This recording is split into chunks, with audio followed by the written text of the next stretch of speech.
तो ये है कि आप एक आम आदमी की तरह उसी की भाषा में जवाब देते हैं, आप बात करते हैं और हम सबको ऐसा लगने लग जाता है कि आप हमारे ड्राइंग रूम में बैठे हो।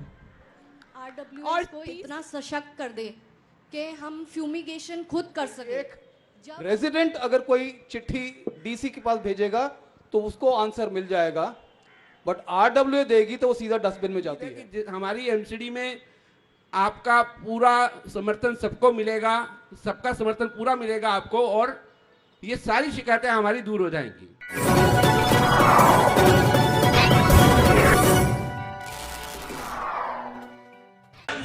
जोरदार तालियों से स्वागत कीजिए। मुख्यमंत्री अरविंद केजरीवाल जी आपके बीच में हैं। Thank you very much sir. आप सब प्लीज बैठ सकते हैं। सर आप एक बार वेव करेंगे, फिर हम प्रोग्राम की शुरुआत करेंगे। सीएम साहब हमारे बीच में, एक बार जोरदार तालियों से स्वागत कीजिए सीएम साहब का। Thank you very much sir. अब सर हम सजेशंस, तो प्लीज आप सब लोग बैठ जाइए और जो लोग यहाँ पे खड़े हुए हैं वो सब यहाँ से चले जाइए। हम लोग वीडियोस बनवा रहे हैं, आपको सबको हम वीडियोस दे देंगे। प्लीज जो लोग यहाँ पे भी हैं वो सब लोग पीछे चले जाएं या बिल्कुल साइड में हो जाएं, वरना जो पीछे वालों का व्यू आप सब लोग ब्लॉक कर रहे हैं। इस तरफ जो लोग हैं थोड़ा सा पीछे हो जाएं। Thank you very much, thank you very much. आज हमारे बीच में दिल्ली की बहुत प्रतिष्ठित रेजिडेंट वेलफेयर एसोसिएशंस के प्रतिनिधि हमारे बीच में हैं। जगह की कमी की वजह से हमने कहा कि हर आरडब्ल्यूए से एक रिप्रेजेंटेटिव ही हम बुला पाएंगे। मैं जानता हूं हमारे बहुत सारे दोस्त ऐसे थे जो कह रहे थे कि भाई एक क्यों, हमारी तो पूरी एसोसिएशन आना चाहती है, मगर कुछ सिक्योरिटी प्रोटोकॉल्स की वजह से हम इसको एक छोटी और इंटरैक्टिव मीटिंग रखना चाहते थे। हम इसको सभा के तौर पे नहीं रखना चाहते थे, इसलिए हमें अटेंडेंस थोड़ी कम करनी पड़ी और आप सब लोग इतने शॉर्ट नोटिस पे यहां पे आए। आप सब लोगों का हृदय की गहराइयों से बहुत बहुत धन्यवाद। आप लोगों की सजेशंस हमें लगातार मिल रही हैं, मेरे पास यहां पे रखी हुई हैं। मैं थोड़ा सा ब्रीफ आप लोगों को कर दूं। ये डिमांड सालों से थी, वर्षों से डिमांड थी कि जो रेजिडेंट वेलफेयर एसोसिएशंस हैं, जो बिना किसी स्वार्थ के, बिना किसी तनख्वाह के, बिना किसी पर्क के अपनी अपनी कॉलोनी की, अपने अपने लोगों की सेवा करती हैं, उनकी एम्पावरमेंट के लिए सरकार कुछ करे। ये बार बार चर्चा हमारे सामने आती थी, बार बार आरडब्ल्यूएस इस बारे में कहती थी कि हमको एम्पावर करे सरकार, क्योंकि आम आदमी पार्टी का भी मानना है कि आरडब्ल्यूएस एक तरीके की प्रशासनिक एक्सटेंशन है, एडमिनिस्ट्रेटिव एक्सटेंशन है सरकार और एमसीडी के। और दिल्ली सरकार के काम तो आपके कम ऐसे होते हैं जो आपके बिल्कुल नजदीक के काम होते हैं। बहुत कंफ्यूजन रहती है लोगों में, दिल्ली सरकार का काम क्या है, एमसीडी का काम क्या है। मगर रोजमर्रा के मसले जो आपके पास आते हैं, खासकर कॉलोनीज के अंदर, कॉलोनी के अंदर आदमी ने घर से बाहर कदम निकाला, जो सड़क है वो अक्सर टूटी फूटी है, वो एमसीडी की है। उस सड़क पे जो बरसात में पानी भरता है वो ड्रेन्स एमसीडी की हैं। आपके घर के आगे जो पेड़ हैं, जिनकी आप छटाई कराने के लिए अपने काउंसलरों के पीछे साल साल भर दौड़ते रहते हैं, वो पेड़ और उस पेड़ों की छटाई एमसीडी का काम है। बरसात में जल भराव की समस्या को रोकना एमसीडी का काम है। बरसात के बाद पनपने वाले मच्छरों की रोकथाम एमसीडी का काम है। स्ट्रे डॉग्स हो या स्ट्रे कैटल हो, इसके ऊपर एक संतुलन बनाना एमसीडी का काम है। पार्कों के अंदर मेंटेनेंस हो, ये एमसीडी का काम है। और यही वो सारे काम हैं जिसके बारे में बार बार आपको लोग परेशान करते हैं और आप लोग जनता की समस्याएं सुलझाने की कोशिश करते हैं। तो अगर एमसीडी के साथ आप लोगों की पार्टनरशिप हो जाए, आप लोग एमसीडी के साथ स्टेक होल्डर बन जाएं, तो एमसीडी का काम भी बहुत आसान हो जाएगा और सरकार का काम भी बहुत आसान हो जाएगा। यह सोच अरविंद केजरीवाल जी की है। इसके बारे में परसों प्रेस वार्ता अरविंद केजरीवाल जी ने की थी।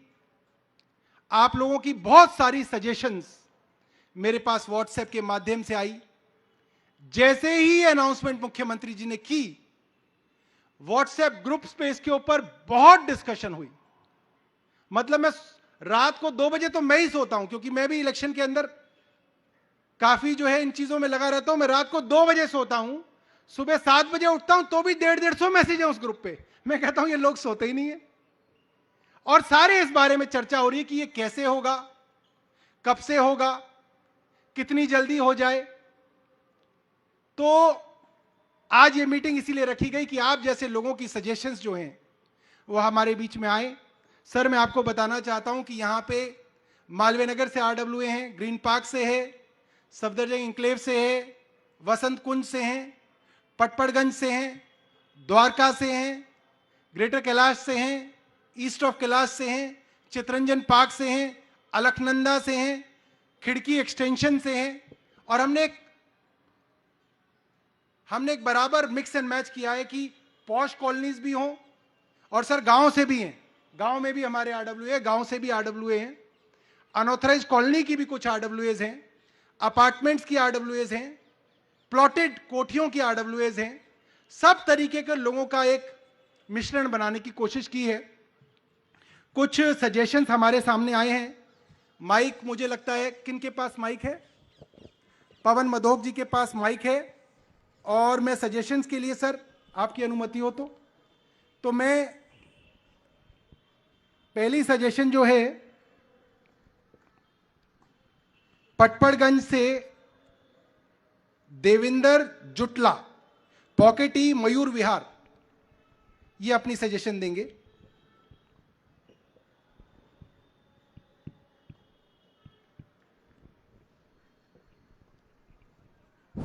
आपका नाम जैसे ही लूं तो आप खड़े होकर हाथ वेव कर दीजिए, क्योंकि पवन जी आपको जानते नहीं है, इसलिए आपको ठीक है।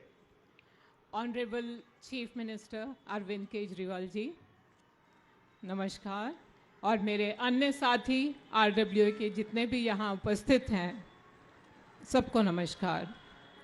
मैं देविंदर जुटला, मयूर विहार फेज 2 पॉकेट ई की प्रेसिडेंट हूँ। और सबसे पहले अरविंद जी, मैं अपने दिल की बात कहना चाहती हूँ कि बहुत लोगों को एडिक्शन होती है आपकी डिबेट्स, आपकी स्पीचेस, उसकी एडिक्शन हमारी पूरी फैमिली को हो गई है। उसके 3 कारण हैं। पहला कारण, जिस ईमानदारी से, सच्चाई से और प्रेजेंस ऑफ माइंड जो है आपका, उस जो आप जवाब देते हो वो काबिले तारीफ है। और दूसरा कारण जो है वो ये है कि आप एक आम आदमी की तरह उसी की भाषा में जवाब देते हैं, आप बात करते हैं, और हम सबको ऐसा लगने लग जाता है कि आप हमारे ड्राइंग रूम में बैठे हो। और तीसरा, जो आपकी डायलॉग डिलीवरी है, 2 डायलॉग आपके मेरे बहुत दिल के करीब हैं। मैं योगा के लिए जाती हूँ और बीच में योगा बंद हो गया था, और आपने कहा कि ये एलजी के कहने से ये बंद हो गया था, और तब आपने कहा था कुछ भी हो जाए योगा मैं बंद नहीं होने दूंगा। आपका भाई आपके साथ खड़ा है, इससे बढ़कर और क्या हो सकती है। और हमारी खुशी का ठिकाना नहीं रहा, और अगले दिन से हम वापस योगा के लिए चले गए। एक दूसरा डायलॉग, जब आपने कहा था ये एलजी मेरे ऊपर हेडमास्टर की तरह बैठा हुआ है, और इतना मेरी बीवी ने कभी मुझे नहीं डांटा जितना ये एलजी मुझे डांटता है। Sir, all the best. हम ये कहेंगे आप इसी तरह काम करते रहें और 100% नहीं 200% हम आपके साथ हैं। और RWA में 3.5 साल से यहाँ प्रेसिडेंट हूँ और मनीष जी जैसे नेता शायद मैंने कभी नहीं देखे, इतने ग्राउंडेड, इतने डाउन टू अर्थ, इतने सिंपल, और उनको कभी काम के लिए बोला है तो हमने कभी उनसे ना नहीं सुनी है और एकदम जल्दी से जल्दी वो काम हुए हैं, चाहे वो गेट बनवाने के थे या कैमरा लगवाने के थे या फेंसिंग लगवाने की थी या कोई दिवाली मेला हमने किया था उसमें सपोर्ट चाहिए थी, हमेशा वो हमारी सहायता के लिए आगे रहते हैं। और सबसे बड़ी बात, आंधी आए तूफान आए वो कितने स्टेबल, हमेशा उनके चेहरे पर वो स्माइल और ग्राउंडेड रहते हैं। इसी से पता चलता है कि वो इंसान कितना सच्चा है जो डरता नहीं है। और सर ये जो अभी आपने RWA के लिए मिनी काउंसिल का स्टेटस जो अनाउंस किया है, I think nobody even thought of it all these days. ये एक बहुत बड़ी बात है और अगर ये हो जाता है RWA के लिए एक बहुत बड़ा रिलीफ होगा, क्योंकि RWA हमेशा ही काम के लिए परेशान रहता है, चाहे वो फंड्स हो या कोई काम हो। काउंसलर जो हैं अब हमारे एरिया में थे जो कभी किसी ने कोई काम नहीं किया और हम परेशान रहते थे क्योंकि हमारी जवाबदेही लोगों को होती है। हम घर से बाहर निकलते थे, कई बार छुप के निकलते थे, अरे ये पूछेंगे ये काम नहीं हुआ। तो अगर ये हो जाता है तो आई थिंक ये बहुत बड़ा रिलीफ होगा RWA के लिए और तहे दिल से मैं आपका धन्यवाद देती हूँ। आप इसी तरह काम करते रहिए और हमारी आई थिंक भारत को आप जैसे लोगों की ज़रूरत है। Thank you so much. Thank you.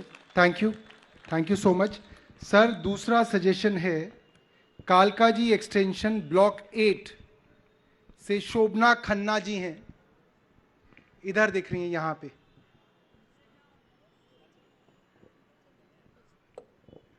जी शोभना जी आप अपनी बात रखिए। नमस्कार आदरणीय मुख्यमंत्री जी और यहाँ आए सब लोगों को मेरा नमस्कार। हम सब जानते हैं कि दिल्ली किस तरह मच्छरों के से पीड़ित है, जहाँ देखिए वहाँ मच्छर ही मच्छर है। तो मेरी बस आपसे ये दरख्वास्त है कि अगर आप हम RWAs को इतना सशक्त कर दें कि हम फ्यूमिगेशन खुद कर सके, जब हमको ज़रूरत हो हम अपने एरियाज़ में जैसे लगे वैसे हम फ्यूमिगेशन कर सके, तो हम लोग बड़े आभारी होंगे आपके लिए इसके। Thank you, thank you sir. देखिए फ्यूमिगेशन तो कितनी छोटी चीज़ है, बट इसको कराने के लिए भी लोगों को साल साल भर जो है काउंसलर्स के चक्कर लगाने पड़ते हैं। तो अगला जो है वो है GK1 E ब्लॉक से राजीव काकरिया जी। ये RWAs के फील्ड के अंदर बड़े जाने माने हैं और इनकी सजेशंस अक्सर अखबारों के अंदर आती रहती हैं और ये हमें क्रिटिसाइज करने में पीछे नहीं रहते हैं। Good evening everyone over here. Good evening Arvind ji, good evening Saurabh ji. हमारे को यहाँ पे आपने वेरी फ्रैंकली ये जैसे सौरभ जी ने शुरू में ही बोला कि ये एक हमारी लॉन्ग स्टैंडिंग डिमांड है कि RWAs को एक regulatory mechanism recognisable by everyone होना चाहिए, जिससे कि हम लोग एक्चुअली जो सेवाएं देते हैं वो आपके पास पहुंच सके और हम लोग MCD या अथॉरिटीज से हम लोग कार्रवाई पा सकें। बिकॉज आज की तारीख में वेरी फ्रैंकली अगर कोई एक रेजिडेंट अगर कोई चिट्ठी DC के पास भेजेगा तो उसको आंसर मिल जाएगा, बट RWA देगी तो वो सीधा डस्टबिन में जाती है।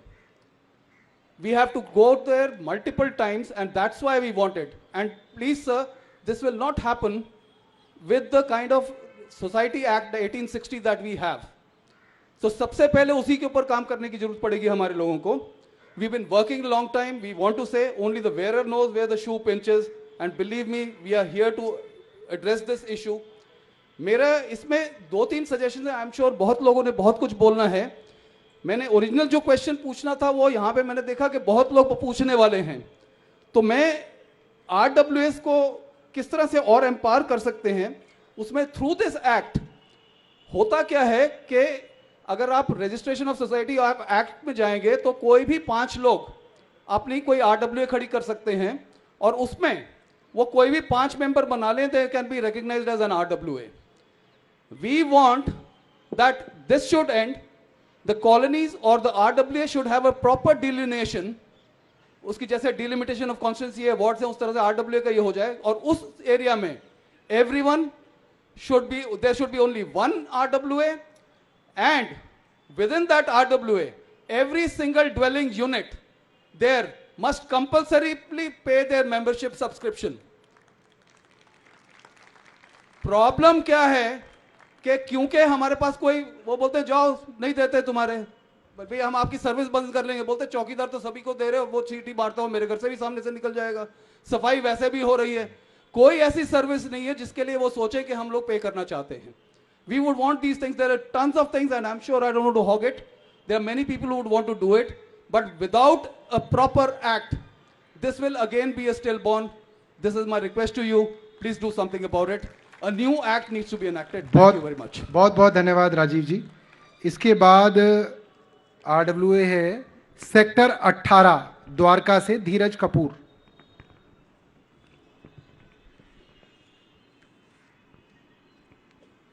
आप एक बात देखिए कि मुख्यमंत्री जी साथ साथ अपने नोटपैड पे पेन से नोट कर रहे हैं आपकी एक एक चीज, एक एक सजेशन. आदरणीय अरविंद केजरीवाल जी, आपका बहुत बहुत आभार और बहुत बहुत धन्यवाद कि आपने मौका दिया. पहले तो हम सबको यहाँ पर एकत्रित किया और हमारी सजेशंस, एडवाइस और हमारी समस्याओं को सुनने के लिए. एक बड़ा थैंक यू कि आपने हमें गुलाब सिंह जी जैसे विधायक दिए. उससे बड़ा थैंक यू कि आपने हमें कैप्टन शालिनी जैसे कैंडिडेट दिए हैं एमसीडी में इस बार. जो हमें इससे अच्छे कैंडिडेट हमें और नहीं मिल सकते थे. और हमें बहुत सी उम्मीदें हैं और बहुत सी शिकायतें हैं, लेकिन सब शिकायतें एमसीडी की हैं. हम आपसे कर रहे हैं, ना जाने क्यों, क्योंकि हमें होप है आपसे, और वहाँ पे हम होपलेस हो चुके हैं. उस होप के साथ आपसे हम अपना समझ के आपको वो बातें कह रहे हैं जो अभी आपके क्राइटेरिया में नहीं है, लेकिन हमें पूरी उम्मीद है कि हमारी एमसीडी में आपका पूरा समर्थन सबको मिलेगा, सबका समर्थन पूरा मिलेगा आपको, और ये सारी शिकायतें हमारी दूर हो जाएंगी. शिकायतों में ऐसी कोई बात नहीं है. जो एमसीडी ने काम करने थे उन्होंने कुछ नहीं किया, सब जानते हैं, कुछ नहीं किया. जितनी भी शिकायतें यहाँ पर लोग बोलेंगे वो सारी की सारी एमसीडी से रिलेटेड होंगी, मुझे इतना पता है. अब मैं कुछ बातें आपकी ज्ञान में डालना चाहता हूँ कि द्वारका जिसको सब सिटी कहा जाता है, द्वारका में जब कोई आता है तो सोचता है कि मैं एक द्वारका सब्सिडी में जा रहा हूँ जहाँ पर पूरी वेल प्लान कॉलोनी है, सब कुछ है. लेकिन वहाँ पर आने के बाद आज के जो हालात हैं वो ये हैं कि रोड्स बुरी हालत है, क्लीनिंग ना के बराबर कुछ भी नहीं है, सीवरेज उनके ढक्कन नहीं है. आप अगर कभी रात को वॉक कर रहे हैं, अगर कोई आदमी फुटपाथ पे चढ़ जाए तो वो पता नहीं कहाँ गिर जाए, कुछ नहीं पता. ये मैं अपना पर्सनल एक्सपीरियंस बता रहा हूँ. हम जब रात को वॉक कर रहे होते हैं तो ये हालात हम रोज देखते हैं. चैन स्नैचिंग, उसके बाद एनक्रोचमेंट की तो हद है कि मतलब कहीं पर भी कोई दुकान बना ले, कहीं पर भी कोई पार्किंग को अपना अड्डा बना ले. वेंकटेश्वर हॉस्पिटल के सामने बुरा हाल है कि रात को आप वहाँ से गाड़ी लेके आना जाना, लोगों ने उस रूट को ही छोड़ दिया, वहाँ से आना जाना ही बंद कर दिया. क्लीनिंग के बाद आ जाती है साहब हमारे पास बहुत सी ऐसी समस्याएं. मैं आपसे क्या क्या कहूँ, क्योंकि मुझे पता है कि सबके पास इसी तरह की समस्याएं होंगी. सबसे इम्पोर्टेंट क्या है कि द्वारका में आप स्ट्रीट लाइट का हाल देखिए. इतना अंधेरा है कि रात को हम वॉक करते समय, विश्वास करिएगा, हम अपने सारे मतलब बहुत ध्यान से चलते हैं कि साथ के साथ मिलके रहें. पता नहीं कब कौन सी जगह पर कौन सा. सॉरी, थोड़ा सा शॉर्ट करना पड़ेगा, थोड़ा सा शॉर्ट करना. मैं और ज़्यादा नहीं कहूँगा सौरभ जी, बातें बहुत सी हैं. और मैं प्रेम मिलन CGHS से जनरल सेक्रेटरी के तौर पे और सेक्टर 18A द्वारका को रिप्रेजेंट कर रहा हूँ आपके सामने. ये सारी समस्याएं हैं. और हम अब दूसरी समस्या ये है कि हमारी कोऑपरेटिव ग्रुप हाउसिंग सोसाइटीज़ को, जो आपने पहली बार मतलब इतिहास में हुआ कि CGHS को MLA फंड से इतनी सुविधाएं दी गई हैं, तो आज अगर हमारी एमसीडी हमारे पास आ जाए तो हम कहाँ से कहाँ पहुंच जाएंगे। Thank you very much, Thank you thank you so very much, much sir. Sir. ये बेसिकली Thank ये you. कह रहे हैं बहुत सारी प्राइवेट सोसाइटीज जो होती थी सीजीएचएस की पहले, उसमें अब नेक्स्ट हैं एक फेडरेशन वसंत कुंज की है, उसके चेयरमैन मिस्टर राजेश पवार। राजेश जी यहां पे इधर।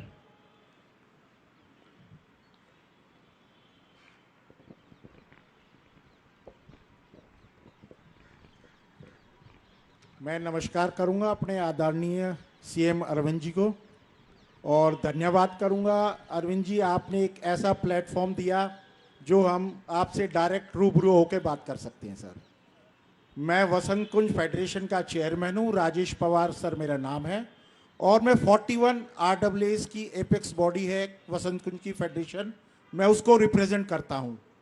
कुछ आरडब्ल्यूएस ने सर अपनी समस्याएं रखी हैं, वो आपको अपनी समस्याएं बता रहे हैं, लेकिन मैं आपको अपना डिमांड बताऊंगा मेरी क्या डिमांड है, क्योंकि आप सीएम हैं, हमें देने की स्थिति में है। सर मैं आपसे मांग करूंगा, तो मेरी सर कई मांग है। जैसे सर हमारा जो फेडरेशन आरडब्ल्यू का स्ट्रक्चर है, जो हमारा गुजारा या जो हमारा जो खर्चा होता है सर, वो सब्सक्रिप्शन से चलता है, जो मंथली सब्सक्रिप्शन हम अपने रेजिडेंस से लेते हैं, और वो रेजिडेंस जो हमें देते हैं वो सर हमें हमारे खर्चों की पूर्ति नहीं करता। और जो हमारा मेन जो खर्च जहाँ पे लगता है वो हमारा लगता है सर सिक्योरिटी गार्ड्स पे, जो हम सिक्योरिटी गार्ड्स जो हम अपने गेट्स पे लगाते हैं, हमें एक दिन में एक गेट पे 2 सिक्योरिटी गार्ड चाहिए, क्योंकि 12 घंटे से ज़्यादा 10 घंटे से ज़्यादा हम एक गार्ड को नहीं लगा सकते। जितने ज़्यादा हमारे गेट्स होंगे उतने ज़्यादा सर हमारे सिक्योरिटी गार्ड होंगे, उतना ही हमारा खर्चा होगा। तो सर मैं आपसे एक निवेदन करूंगा कि आप सिविल डिफेंस के वॉलंटियर्स या सिविल डिफेंस से जो आदमी देते हैं, हमारे गार्ड्स के तौर पे भी आप उस तरह से एक व्यवस्था करें।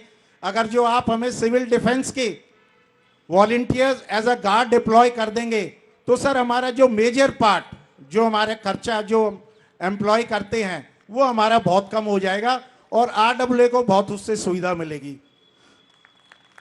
दूसरा पॉइंट सर मेरा ये है कि आप जैसे सर सभी धर्मों में विश्वास रखते हैं, छठ के लिए भी आप खर्चा देते हैं। सर आरडब्ल्यूएस भी फेस्टिवल सेलिब्रेट करती है अपनी अपनी पॉकेट्स में, और सेलिब्रेशन का खर्चा जो सर मैं बताऊं मिनिमम एक फंक्शन का मेरा 50,000 रुपये का आता है सर आरडब्ल्यूएस का। ऐसी 50 पॉकेटें हैं सर, 41 पॉकेट हैं जिसका मैं चेयरमैन हूं। बड़ा मुश्किल होता है सर पब्लिक से लेना, और आरडब्ल्यू के पास इतना फंड नहीं होता। सर जैसे आप छठ का पैसा देते हैं वैसे ही सर आप आरडब्ल्यू को 2 फंक्शन करने का, होली दिवाली या कोई भी 2 फंक्शन करने का, अगर जो आप हमें कोई ऐसा प्रावधान करें जो हमें फंड मिल जाए और हम अपना फेस्टिवल सेलिब्रेट कर सकें, सर आरडब्ल्यूएस आपको अमर कर देंगी सर, मेरी गारंटी है ये आपको। ये आप 2 काम हमारे मेजर काम हैं, और जितनी भी आरडब्ल्यूएस यहाँ हैं मैं मानता हूं कि सारी आरडब्ल्यूएस मेरे से सहमत होंगी। आप सहमत हो तो बता दें। सर ये सहमति मैं हाथ उठवा के इसलिए बनवा रहा हूं कि आप थोड़ा सा इन 2 पॉइंटों को सीरियसली लें।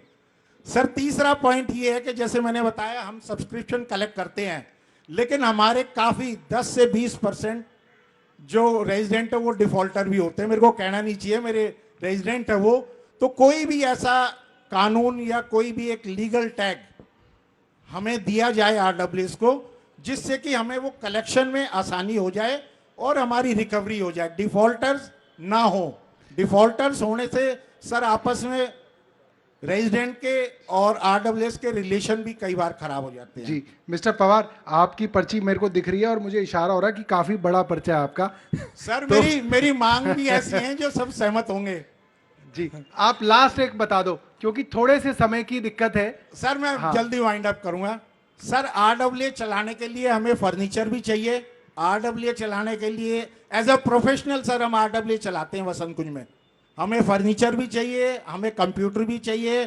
कई आरडब्ल्यूएस में सर हमारे पास ऑफिस नहीं है, अगर जो उसके लिए आप हमें पोटा कैबिन दे दें और फर्निश्ड ऑफिस दे दें। सर आप सीएम है, आपके लिए कुछ भी चीज़ ऐसी नहीं है जो आप नहीं दे सकते। सर तीसरा मैं धन्यवाद करूंगा कि आपने नरेश यादव जैसा हीरे को टिकट देकर हमारे बीच में एमएलए बनाया है। नरेश जी और सौरभ जी, क्योंकि मेरा गांव शाहपुर जट है सर, मैं रहता वसंत कुंज में हूं 15 साल से, मैं इन 2 एमएलए को सर पर्सनली जानता हूं। ये 2 वैसे तो सारे होंगे लेकिन ये 2 वो एमएलए हैं सर जो वाकई में आम आदमी की विचारधारा से आज भी जुड़े हुए हैं, बहुत ऑनेस्ट है। Thank you Rajesh ji. बस सॉरी मैं आपको रोक रहा हूँ, चीजें बहुत है, मैं असल में बाकी अपने एमएलए के थ्रू फॉरवर्ड करूंगा आपको। जी जी थैंक Thank यू। you, और ये sir. सारी Thank you. सजेशंस हमारे पास हैं और सर मैं ये बात सर्टिफाई कर रहा हूँ कि सर ये आरडब्ल्यूएस जितना काम करती हैं कोई एमएलए और काउंसलर भी इतना काम नहीं करता जितनी ये आरडब्ल्यूएस करती हैं सर। ये मैं आपको बताना चाहता हूँ, ये दिन रात काम करते हैं और हमें तो कोई कभी कभी गाली दे पाता है क्योंकि हम मिलते कभी कभी हैं, महीने में 1 बार मिलेंगे। ये तो जैसे ही घर से बाहर निकलेंगे इनको लोग गाली देने के लिए तैयार होते हैं। और वो आंटी ठीक बोल रही थी वो बहन जी कि घर से छुप छुप के इनको निकलना पड़ता है। दूध देने भी निकलते हैं ना तो छुप छुप के निकलते हैं कि शर्मा जी पकड़ लेंगे, उनका सीवर ठीक नहीं हुआ, वो पकड़ लेंगे, उनके पेड़ों की छटाई नहीं हुई। तो जोरदार तालियों से हम स्वागत करेंगे हमारे सर। वो दिक्कत ये है कि हमारे पास ना लाइट यहाँ पे कम है तो अंधेरा हो जाएगा। और ले ले, एक आध और ले लेते हैं। तो एक मिस्टर शिखर तलवार GK2 से हैं और मिस्टर राणा भी हों अगर। Namaskar, sir. Good evening to everyone. And I like to thank Arvind ji that you came here today to listen to our queries and our suggestions. And I want to thank Saurabh ji, who has been our MLA, who has really helped us a lot. He is one of the best MLAs you have given us. He really works very hard. He is connected to everybody in the colony. हमारे को बस इसी तरह का आपने candidate आशु ठाकुर दिए हैं जो एमसीडी में आएंगे। हम चाहते हैं कि वो हमारा एमसीडी का एमएलसी बने 100%। जी थैंक यू वेरी मच। मेरा एक सजेशन है लीडिंग टू इंक्रोचमेंट। जो इंक्रोचमेंट है कॉलोनीज में वो बहुत ज़्यादा है और हम चाहते हैं कि आरडब्ल्यूएस में कोई ऐसी पावर किया जाए जिससे इंक्रोचमेंट्स को भी हम क्लियर करा सकें और अपने सिक्योरिटी गेट्स और इंक्रोचमेंट के ऊपर एक अच्छा सा काम किया जा सके।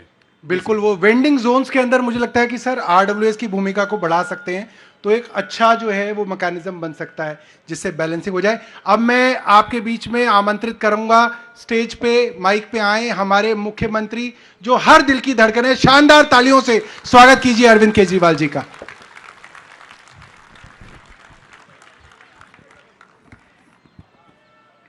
सबसे पहले मैं आप सब लोगों का तहे दिल से शुक्रिया अदा करना चाहता हूं। आप इतने शॉर्ट नोटिस पे, कल या परसों ही हम लोगों ने डिसाइड किया था कि आरडब्ल्यूएस के साथ इस तरह का एक संवाद होना चाहिए और जो हमारा आइडिया है वो डिस्कस करने के लिए आप इतने शॉर्ट नोटिस पे इतनी बड़ी संख्या में यहाँ पे पहुँचे, समय निकाला हमारे साथ बात करने के लिए। मैं बहुत बहुत तहे दिल से आप सबका शुक्रिया अदा करता हूँ। Thank you so much.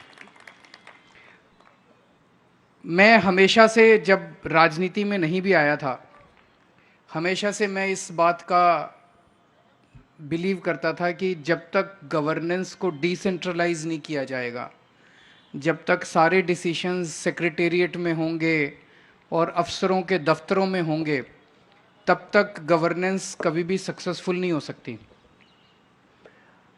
एक कहावत है अंग्रेजी में, only the wearer knows where the shoe pinches. तो कई सारे बात हैं, जैसे मान रिसोर्सेज की बात की जाए, सरकारी पैसे की बात की जाए, सरकारी पैसा बड़ा लिमिटेड होता है।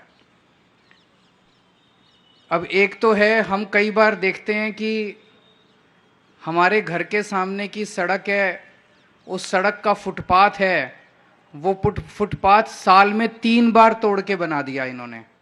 देखते हैं ना हम लोग, वही फुटपाथ टूटता रहता है, वही बनता रहता है, लेकिन काम कराने जाओ तो कहते हैं फंड नहीं है। तो फंड तो है, उस फंड का गलत इस्तेमाल किया जा रहा है। कई बार हम देखते हैं कि कागज़ों में काम हो गया, असल में काम नहीं हुआ। अगर उसमें वहाँ की लोकल जनता को इन्वॉल्व कर लिया जाए कि कोई भी काम कंप्लीट होने के बाद पेमेंट जो है वो जनता के से पूछ के की जाएगी कि काम सही हुआ कि नहीं हुआ, तो ये ख़त्म हो सकता है। कई बार हम देखते हैं रिसोर्सेज लिमिटेड हैं, जिस काम की हमें ज़रूरत नहीं थी वो काम करवाई जा रही है सरकार, लेकिन जिसको ज़रूरत थी जिस काम की वो काम करवा नहीं रहे। तो अगर जनता से पूछ के काम करवाए जाएंगे तो शायद आपकी मर्ज़ी के काम हो जाएं और अगर बिना जनता से पूछे करवाए जाएंगे तो हो सकता है कि वैसे ही चलते रहेंगे काम।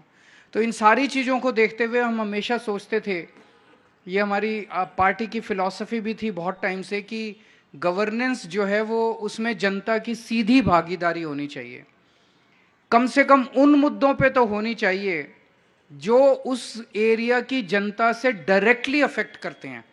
हमारा आइडियली तो मानना है कि बड़े स्केल के ऊपर भी जनता से पूछ के काम हो, लेकिन वो तो पता नहीं कब आएगा समय।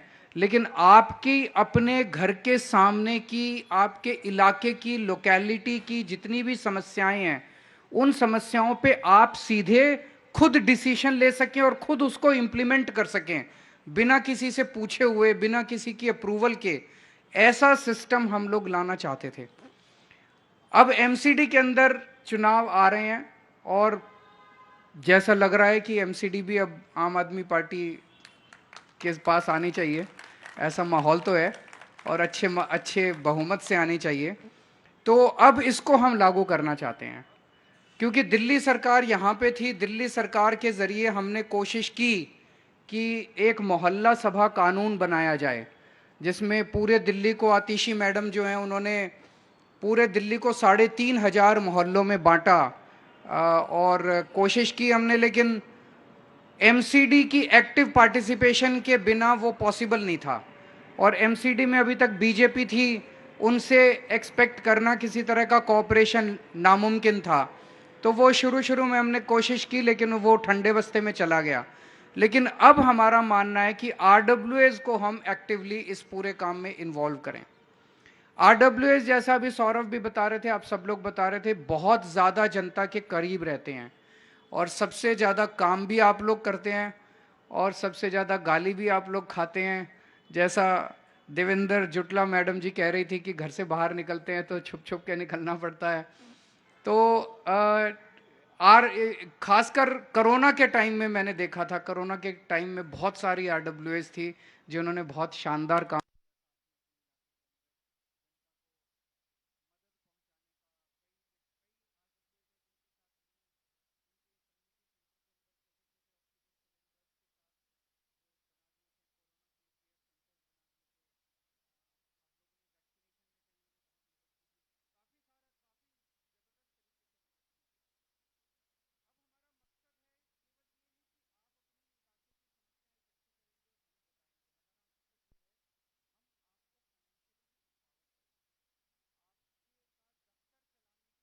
हम चाहते हैं कि आपको कुछ बेसिक मिनिमम फंड सरकार की तरफ से दिए जाएं। हम चाहते हैं कि आप अपने जितने छोटे छोटे काम हैं, उस एरिया से संबंधित, जैसे वार्ड तो हो गया इतना बड़ा, इस वार्ड के अंदर एक छोटी आरडब्ल्यूए, एक आरडब्ल्यूए, एक आरडब्ल्यूए का, तो इस आरडब्ल्यूए का ये जो इतना एरिया है वहाँ पे आप काउंसलर बन गए। इस आरडब्ल्यूए का जितना एरिया है वहाँ पे आप काउंसलर बन गए। इसका काउंसलर जो है फिर पूरे एरिया का काउंसलर है। मान लीजिए कोई सड़क पूरे एरिया से गुजर रही है, उसके ऊपर निर्णय, उसकी सफाई, वो सब काउंसलर करेगा, पर आप अपने अपने एरिया के काउंसलर बन गए, ऐसा हम लोगों का मानना है। तो आप डिसीजन लेंगे, जनता से पूछ के लेंगे। हम नहीं चाहते कि वहाँ भी कोई मतलब यूनिलैटरल तरीके से डिसीजन हो, जनता से पूछ के निर्णय लिए जाएंगे और वो निर्णय किसी ना किसी तरह से सरकार के ऊपर बाइंडिंग हो। और कुछ एक अगर लिमिट दे दी जाए, भाई इतने रुपए तक के आप डिसीजन ले सकते हो, तो उतने तक के डिसीजन हो और वो इम्प्लीमेंट हो जाएं और उसका फिर मॉनिटरिंग हो। वो डैशबोर्ड पे, मेरे मुख्यमंत्री के डैशबोर्ड पे भी आ जाए कि आज कहाँ कहाँ से पूरी दिल्ली में कहाँ से डिसीजन लिए गए, क्या क्या डिमांड की गई, काउंसलर के भी आ जाए, एमएलए की भी आ जाए, सेक्रेटरी के भी आ जाए, मिनिस्टर कंसर्न के भी आ जाए। तो सब लोगों के अगर डैशबोर्ड पे आ जाए तो हमें पता चलता रहेगा कि क्या क्या। मैं यही देख रहा था अभी, जैसे इन्होंने कहा, शोभना खन्ना जी ने कहा मच्छर का फ्यूमिगेशन, ये तो इतना छोटी चीज़ है जो कि तुरंत लागू की जा सकती है। तो आरडब्ल्यूएस को मान लीजिए 4-5 आरडब्ल्यूएस को मिलके हम फ्यूमिगेशन मशीन दे दें सरकार की तरफ से, आप अपना फ्यूमिगेशन खुद ही करा सकते हैं। इसके लिए सरकार की तरफ देखने की ज़रूरत ही नहीं है। इसी तरह से पेड़ कटिंग है, इतनी छोटी सी चीज़ है, ट्री प्रूनिंग जो है इतनी छोटी सी चीज़ है, अगर आप ही लोगों को इसकी पावर दे दी जाए तो आप ही लोग इसकी करा। बहुत सारी ऐसी चीज़ें हैं जिसमें हम डायरेक्टली आपको एम्पावर कर सकते हैं। ये हमारा मकसद है इस पूरी एक्सरसाइज का। और मैं समझता हूं कि दिल्ली में ये पहली बार शुरू किया जा रहा है। आइडिया बहुत अच्छा है कि जनता को सीधे गवर्नेंस के अंदर इंक्लूड किया जाए। जनता एक म्यूट स्पेक्टेटर या mute consumer of government decisions ना बन के रह जाए कि सरकार की तरफ देख रहे हैं, सरकार कुछ करती कहती है और फिर बेचारा एक जनता जो है वो देखती रहती है, उसकी कुछ चलती नहीं है, उसकी कुछ सुनती नहीं है, सुनवाई नहीं होती। एक एक्टिव प्लेटफॉर्म हम क्रिएट करना चाहते हैं जिससे टू वे कम्युनिकेशन सरकार के साथ बना रहे, डिसीजन मेकिंग आप लोग करें, फंड्स का आप इस्तेमाल करें। आइडिया बहुत अच्छा है, कैसे होगा अभी उसकी डिटेल्स में जाना ठीक नहीं है। मुझे लगता है इसके ऊपर एक्सटेंसिव कंसल्टेशन होने चाहिए। एक नई चीज़ है, बच्चा है, बच्चे को जन्म दे रहे हैं, और मैं समझता हूँ अगर जैसे दिल्ली में हमने मोहल्ला क्लिनिक बनाया, आज पूरे देश में पूरी दुनिया में चर्चा हो रही है। दिल्ली में हमने स्कूल अच्छे कर दिए, सरकारी स्कूल, इसकी पूरी दुनिया में चर्चा हो रही है। दिल्ली में हमने सरकारी अस्पताल अच्छे कर दिए, इसकी पूरी दुनिया में चर्चा हो रही है। ये एक नया आइडिया है और ये गवर्नेंस का आइडिया है।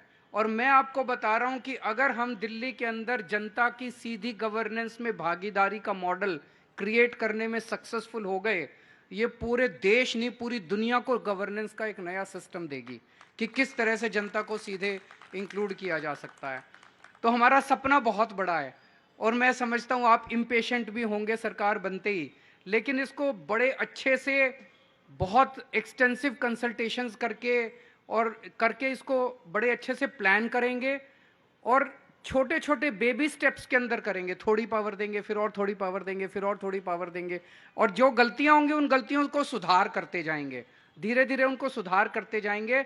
और मेरा तो सपना है कि दिल्ली सरकार कम से कम काम करे, नगर निगम उससे थोड़ा सा ज़्यादा करे, और सबसे ज़्यादा काम और सबसे ज़्यादा पावर आप ही लोगों को दी जाए और आप ही लोग सरकार चलाएं। That is my ultimate dream of decentralisation of power. इसमें आप सब लोगों की भागीदारी की जरूरत पड़ेगी। I am very grateful, Rajiv Kakaria ji ने कहा, उन्होंने ऑलरेडी काफ़ी चीज़ों पे काम किया हुआ है। सर आपके साथ बिजली पे मैंने बहुत काम किया है, जब मैं मुख्यमंत्री नहीं बना था तब आप ही के साथ काम किया करता था। We will take your help in this also. Dheeraj Kapoor ji ने कई सारी समस्याएं बताई अपनी द्वारका की, सफाई की, सीवर की, सड़क की, एनक्रोचमेंट की, स्ट्रीट लाइट की। ये ऐसी समस्याएं हैं सर कि आप अपने लेवल पे खुद ही करा सकते हैं, तो ये सारी पावर आप ही को दे देंगे। आपको मुख्यमंत्री का इंतजार नहीं करना पड़ेगा, इस मीटिंग का इंतजार नहीं करना पड़ेगा। राजेश पवार जी ने बड़ा अच्छा आइडिया दिया, इस पर हम सोच भी रहे थे कि सिक्योरिटी को क्या हम सिविल डिफेंस वॉलंटियर्स के जरिए कर सकते हैं। वी आर ऑलरेडी वर्किंग, देखते हैं इसको कहाँ तक ले जा पाएंगे। फेस्टिवल्स का पैसा देने का ये कर सकते हैं sir, this is not such a big thing, इसको हम कर सकते हैं। पोटा केबिन, ये बड़ा इंटरेस्टिंग है, मुझे नहीं पता था कि बाकी दिल्ली में नहीं है। मैं अपनी विधानसभा में तो खूब पोटा केबिन बनवाता हूँ आरडब्ल्यूएस के लिए, और अगर बाकियों के पास नहीं है तो मैं एमएलए डेवलपमेंट फंड से आपके सबके पोटा केबिन बनवा देंगे, आप चिंता मत कीजिए। फर्नीचर भी मैं अपनी विधानसभा में तो सारी आरडब्ल्यूएस को मैंने फर्नीचर दे रखे हैं, तो आप लोगों को भी फर्नीचर दे देंगे। और शेखर तलवार जी ने भी अपनी बात रखी। बहुत सारे लोग ऐसे हैं जिन्होंने अपनी बातें लिख के दी हैं और I will personally go through them, और जिन्होंने नहीं लिख के दी वो लिख के दे सकते हैं, उनको भी मैं पढ़ूंगा। आप सब लोगों से एक जाते जाते एक सेल्फिश रिक्वेस्ट है कि अपने अपने व्हाट्सएप ग्रुप में सब लोग ज़्यादा से ज़्यादा डाल देना कि आम आदमी पार्टी को वोट दें, सपोर्ट करें, ताकि इस thank you so much, thank you, I am very grateful to all of you, thank you so much.